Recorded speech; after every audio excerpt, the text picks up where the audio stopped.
understood us. He could read our pulse. উনি প্রত্যেকটা তখন উনি কিন্তু সেক্টর কমান্ডারদের উদ্দেশ্য সেক্টরটি গঠন করে যে ঘোষণা দিলেন তখনও ফর্মালি কিন্তু সেক্টরগুলো তখনও গড়ে ওঠেনি। তার আগে উনি প্রত্যেকের নাম উল্লেখ করলেন ওই 10ই এপ্রিলের ভাষণে। এটা আমি একটু পড়ে শোনাচ্ছি।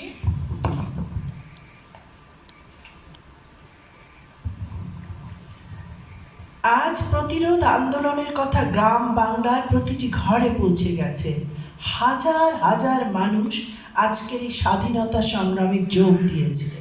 বেঙ্গল রেজিমেন্ট ও ইপিআর এর বীর বাঙালি যোদ্ধারা এই স্বাধীনতা সংগ্রামের যে যুদ্ধ তার পুরো ভাগে রয়েছেন এবং তাদেরকে কেন্দ্র করে পুলিশ, আনসার, মুজাহিদ, আওয়ামী লীগ, স্বেচ্ছাসেবক বাহিনী, ছাত্র, শ্রমিক, অন্যান্য হাজার সংগ্রামী মানুষ এই যুদ্ধে যোগ দিয়েছেন।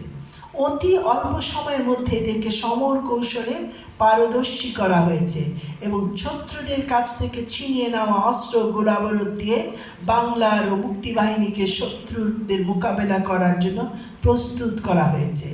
সিলেট ও কুমিল্লা অঞ্চলে বেঙ্গল রেজিমেন্টের মেজর খালেদ মোশাররফকে আমরা সমর পরিচালনার দায়িত্ব দিয়েছি।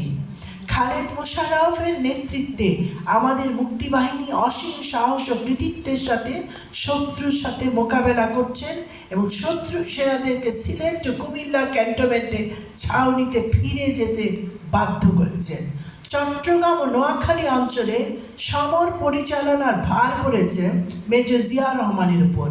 নৌ, স্থল ও বিমান বাহিনীর আক্রমণের মুখে চট্টগ্রাম শহরে যে প্রতিরোধ ব্যূহ গড়ে উঠেছে এবং আমাদের মুক্তি বাহিনী ও বীর চট্টলার ভাই বোনেরা যে সাহসিকতার সাথে শত্রুকে মোকাবেলা করেছেন, স্বাধীনতা সংগ্রামের ইতিহাসে এই প্রতিরোধ স্ট্যালিনগ্রাডের পাশে স্থান পাবে। ময়মনসিংহ ও টাঙ্গাইলের অঞ্চলের দায়িত্ব দেওয়া হয়েছে মেজর শফিউল্লাহর উপর।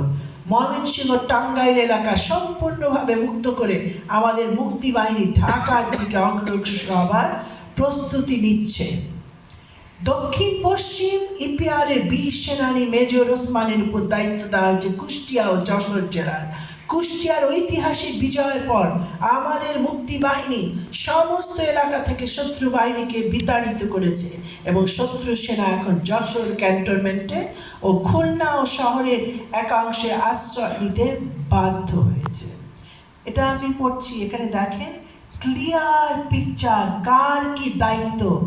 যশোরের লোক মনে করছে আমার লোক আছে, খুলনার লোক বলছে আমার লোক আছে, নোয়াখালী আরে আমার লোক আছে, আমাদের লোক আছে। এটা হয়ে গেল তখন এককের যুদ্ধ না।